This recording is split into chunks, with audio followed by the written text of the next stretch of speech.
तो जय हिंद दोस्तों, मैं हूं विजय और स्वागत करता हूं आप सभी का आपके अपने यूट्यूब चैनल पर। तो कैसे हैं दोस्तों आप सभी? उम्मीद करता हूं कि आप लोग बहुत ही अच्छे होंगे और अपने एग्ज़ाम की तैयारी, कंपटीशन की तैयारी बहुत ही अच्छे से कर रहे होंगे। तो दोस्तों आप जानते ही हैं कि यूपी पुलिस का वैकेंसी आ चुका है और फॉर्म भी अप्लाई हो रहा है। तो फटाफट जाइए और फॉर्म को भरिए, ठीक है? नहीं तो फिर बाद में सर्वर डाउन हो जाएगा, फिर दिक्कत होने लगेगा।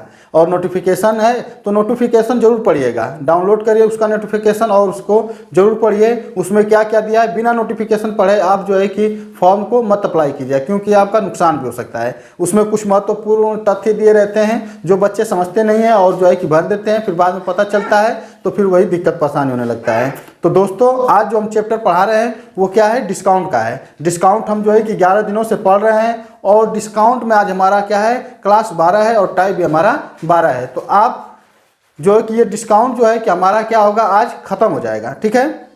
तो हमारे वीडियो के अंत तक बने रहिए और डिस्काउंट को जो है कि आज लास्ट चैप्टर है, इसको बहुत अच्छे से समझ लीजिए। फिर इसके बाद हम जो है कि अगला चैप्टर पढ़ाएंगे और वो अगला चैप्टर जो होगा उसको मैं ज़रूर बताऊंगा कि कौन सा अगला चैप्टर पढ़ेंगे, ठीक है? तो बस आप हमारे वीडियो के अंत तक बने रहिए और सवालों को पढ़िए। तो चलिए अब सवालों को लिखते हैं और जो है कि पढ़ते हैं। तो दोस्तों ये हमारा है टाइप नंबर 12 और टाइप नंबर 12 का हमारा 60 नंबर का क्वेश्चन है। चलिए इसको पढ़ते हैं फिर हल करेंगे। दिया है किसी घड़ी के अंकित मूल्य पर 10% छूट देने के बाद घड़ी का मूल्य 1080 रुपये है। यदि छूट न दी जाती तो दुकानदार को 20% लाभ होता, तो घड़ी का क्रय मूल्य कितना है? देखिए ये जो 1080 है ना, ये हमारा क्या है, विक्रय मूल्य है, ठीक ना? क्या है, विक्रय मूल्य है। अच्छा, इस सवाल को लगाने के लिए आपको पहले क्या करना होगा कि अंकित मूल्य ज्ञात करना होगा, ठीक है? अंकित मूल्य जब ज्ञात हो जाएगा, अंकित मूल्य जब निकल जाएगा तो हम प्रॉफिट लॉस में जाकर उसका क्या करेंगे, फिर सीपी निकालेंगे। यानी हमें 2 बार प्रक्रिया करना पड़ेगा। कैसे करना है चलिए लगाते हैं। देखिए ये क्या दिया है, किसी घड़ी के अंकित मूल्य पर 10% छूट देने के बाद घड़ी का मूल्य क्या आ जाता है, 1080। इस 10% को आप क्या करिए कि फ्रैक्शन वैल्यू में बदल लीजिए। इसका फ्रैक्शन वैल्यू क्या होगा, 1/10, ठीक? आपको पता ही है कि डिस्काउंट में, ठीक ना, डिस्काउंट में हमारा क्या होता है कि ये नीचे का एमपी होता है, ठीक ना, यानी कि अंकित मूल्य होता है और ऊपर क्या होता है तो ये छूट होता है। तो यानी 10 की वस्तु थी, 1 की छूट दी गई तो कितना में बेची गई, 9 में, ठीक? और इसी 9 का मान कितना दिया है तो यहाँ पर देखेंगे ये एसपी है। जब इसमें से निकालेंगे ना 1 को तो ये हमारा विक्रय मूल्य बन जाएगा, ठीक ना? और इसका मान कितना दे दिया है, 1080, ठीक है? अब 1080 दे दिया, तब ये देख लीजिए कि 1080 में 9 कितना गुना है, तो ये काटेंगे तो 9 एकम 9, 9 दूना 18, यानी 120 गुना है। तो 10 में इस 120 का कर देंगे गुणा, तो कितना आ जाएगा, 12 जहाँ में 120 और 1 जीरो है यानी 1200। 1200 निकल कर क्या आया, एमपी आया, ठीक? अब यहाँ पर दिखा रहा है 20% का लाभ, तो अब हम चलेंगे किस में, प्रॉफिट लॉस में। तो ये 20% को भी फ्रैक्शन वैल्यू में बदलेंगे तो ये हो जाएगा हमारा 1/5, ठीक है? फ्रैक्शन वैल्यू में बदलना हम आप लोग को बताए हैं, तो अगर जो भी बच्चे अगर नहीं देखे हैं तो हमारे पिछली वीडियो जाकर देख सकते हैं। तो देखिए ये हो गया 1/5। 1/5 में देखिए डिस्काउंट में तो ये क्या होता था, छूट होता था, लेकिन प्रॉफिट लॉस में क्या होगा कि ये जो होता है ये सीपी होता है नीचे का और ये क्या होता है, लाभ चाहे हानि होता है। तो हमें तो यहाँ पर 20% लाभ दिखा रहा है, तो 20% जब लाभ दिखा रहे तो 5 में 1 जोड़ देंगे तो कितना हो जाएगा, 6, ठीक ना? 6 हो जाएगा ना? और जब प्रॉफिट लॉस में ये आएगा ना अंकित मूल्य तो ये बन जाएगा विक्रय मूल्य, क्योंकि उसका जो विक्रय मूल्य क्या है, 1200 रुपये में रखा गया है, तो हो जाएगा 1200 रुपये, इसका हो जाएगा विक्रय मूल्य। तब ये देख लीजिए कि ये कितना गुना है, सेम प्रक्रिया वही करना है हमें जो इसमें किए हैं। तो ये 6 दूना के 12 यानी कितना गुना है, 200 गुना। तो इस 5 में हम कर देंगे 200 का गुणा, तो 2 5 10 और 2 जीरो ये रख देंगे, यानी कि 1000 रुपये। और ये क्या निकल कर आया, सीपी निकल कर आया। तो देख सकते हैं दोस्तों कितना ही बेहतरीन तरीका से ये जो है कि आंसर आ जा रहा है। उम्मीद करता हूं कि ये आपको समझ में आ रहा होगा। चलिए और इस पर क्वेश्चन लेते हैं। चलिए 61 नंबर का क्वेश्चन है हमारा। दिया है एक दुकानदार एक ग्राहक को 20% छूट पर एक जींस का पैंट 1200 रुपये में देता है। यदि वह दुकानदार जींस पर छूट न देता तो उसे 25% का लाभ होता। तो जींस पैंट का क्रय मूल्य क्या है, क्या बताना है, क्रय मूल्य बताना है। सेम हमें पिछले क्वेश्चन की तरह यहाँ पर करना क्या है, 20% छूट दिख रहा है ना, इसको फ्रैक्शन वैल्यू में बदलिए। फ्रैक्शन वैल्यू इसका क्या होगा 1/5।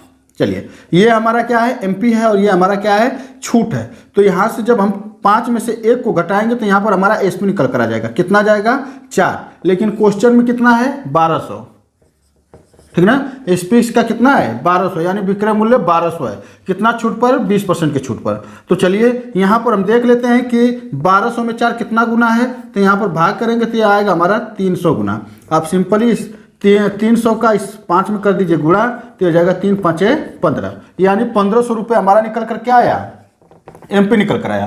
क्योंकि इसके तहत हम छूट के तहत एमपी ही निकाल सकते हैं, ठीक है ना, डायरेक्ट हम सीपी नहीं निकाल सकते हैं। अब यहाँ पर देखिए अब क्या करना है 25% लाभ है ना, तो ये हम आ जाएंगे प्रॉफिट लॉस में। इसको भी उसी तरह करना है, इसको फ्रैक्शन वैल्यू बदलिए, ये होगा 1/4, ठीक। अब यहाँ पर 4 हमारा क्या आ जाएगा, तो ये हमारा सीपी हो जाएगा और ये क्या हो जाएगा हमारा, तो यहाँ पर एसपी हो जाएगा। कैसे होगा देखिए 25% का लाभ दिखा रहा है ना, तो 4 में 1 जोड़ेंगे, ये लाभ है हमारा, यानी कि 4 पर 1 वस्तु का लाभ हुआ, तो यहाँ पर हो जाएगा एसपी हमारा 5, ठीक। लेकिन यहाँ पर क्या होगा एसपी निकल कर 1500 निकल कर आएगा, ठीक ना। क्यों, क्योंकि ये अंकित मूल्य जब प्रॉफिट लॉस में आएगा तो हमारा बन जाएगा विक्रय मूल्य, ठीक ना। क्या हो गया 1500 रुपये। अब यहाँ पर देख लेते हैं कि 5 1500 का कितना गुना है, तो ये दिखेंगे तो यहाँ पर 300 गुना है।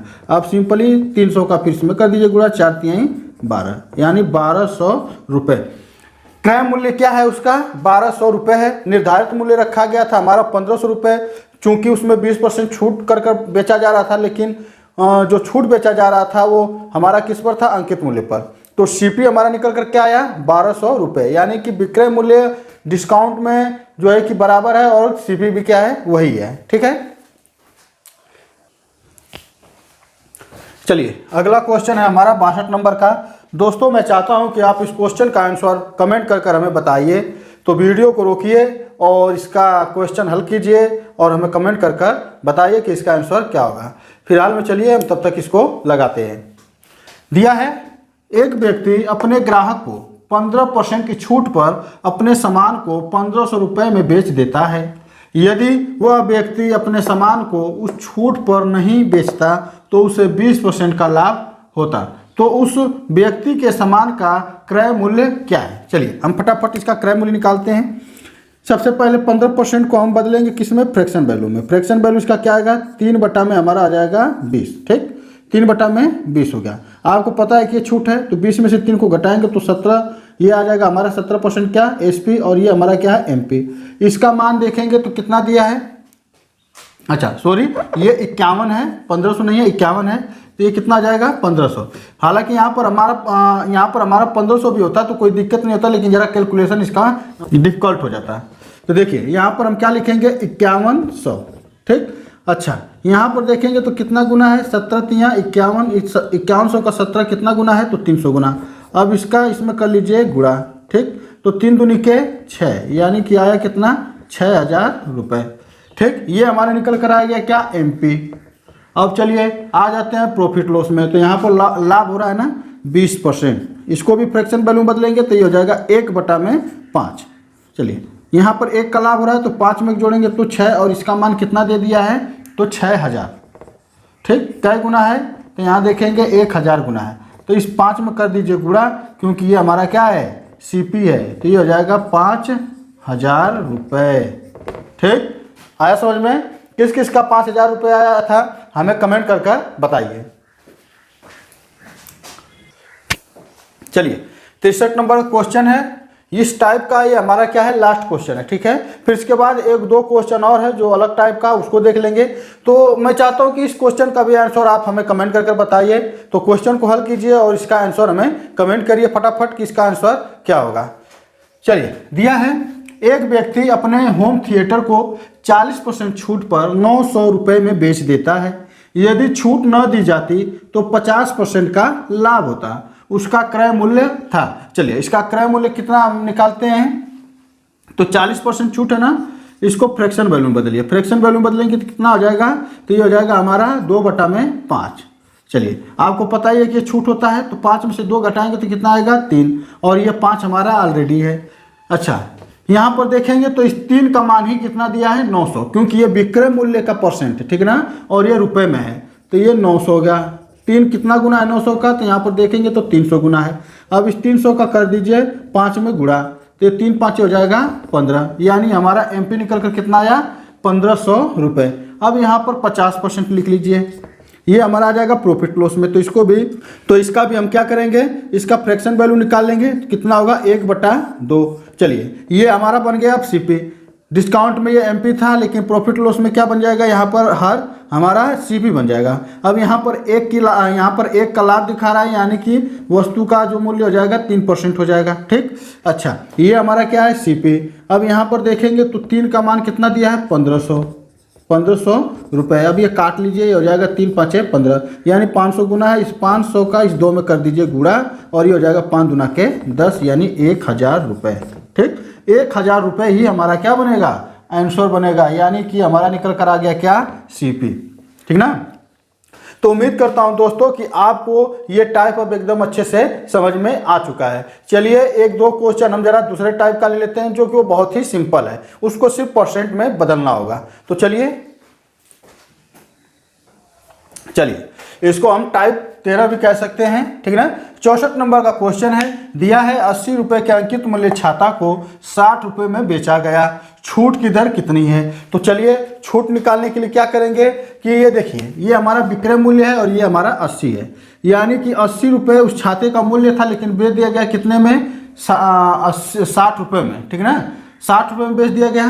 तो हम करेंगे क्या कि इस अंकित मूल्य से और इस 60 रुपये के मूल्य को क्या करेंगे, घटा देंगे, यानी 80 रुपये में से 60 रुपये को घटा देंगे, तो कितना आ जाएगा 20। इनका अंतर कितना है 80 और 60 का, तो 20। और बटा में हम यहाँ पर डिस्काउंट पढ़ रहे हैं, तो हमेशा हमारा हर क्या रहेगा, डिस्काउंट का एमपी रहेगा, तो यहाँ पर हो जाएगा 80 और ये गुणे में कर लेंगे 100। ठीक, अब ये सिंपली परसेंट में बदलने के लिए इसका कैलकुलेशन कर लीजिए। ये कटेगा 20 चौक को 80 और ये कटेगा 4 दूनी 8 4 5 20, यानी कि 25% ही इसका आंसर आ जाएगा। दोस्तों ये क्वेश्चन कोई ज़्यादा कठिन नहीं है, बहुत ही आसान है। सिर्फ इसको क्या करना है कि हमें इसको परसेंट में बदलना है, परसेंट दर करना है। ठीक ना।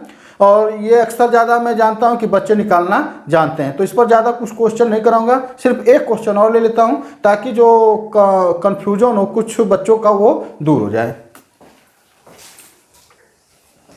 चलिए 65 नंबर का क्वेश्चन दिया है, एक व्यक्ति अपने घड़ी को 80 रुपये में बेच देता है, घड़ी का अंकित मूल्य 100 रुपये रहा हो, तो घड़ी का छूट दर क्या है। छूट दर बताना है ना। देखिए अंकित मूल्य हमारा क्या हो गया 100 रुपये, और विक्रय मूल्य कितना हो गया 80 रुपये, और इसका बताना है दर। तो ये जान जाइए कि जब ऐसे क्वेश्चन आ जाए तो आपको बस यही देखना है कि अंकित मूल्य और विक्रय मूल्य क्या है, बस उनका सिर्फ कर देना है अंतर।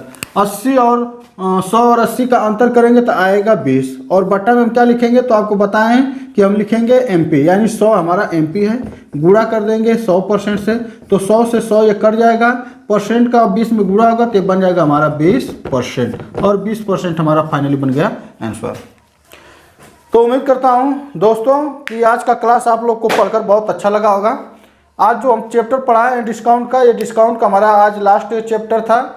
अब हमारा डिस्काउंट दी एंड हो गया है, तो अब हम आपसे अगले चैप्टर मिलेंगे। अगला चैप्टर हमारा रहेगा, हम सोचते हैं कि अगला चैप्टर आपको पढ़ा दे साधारण ब्याज, यानी कि वहाँ पर जो है कि उसमें परसेंट से ही पूछा जाता है, और परसेंट से रिलेटेड ये सब चीज़ें पढ़ रहे हैं, तो इसीलिए सोच रहा हूँ कि आप लोग को जो अगला चैप्टर लेकर आएंगे वो कौन सा लेकर आएंगे, तो साधारण ब्याज और चक्रवृद्धि ब्याज। ठीक है ना, यानी इसको हम निकालना सीखेंगे बहुत ही बेहतरीन तरीका से, बहुत ही कम समय में। तो उम्मीद करता हूँ कि आज आपको क्लास मेरा अच्छा लगा होगा। अब आपसे अगले चैप्टर मुलाकात होगी ऐसे ही चैप्टर को लेकर। तो चलते हैं, तब तक के लिए जय हिंद, वंदे मातरम।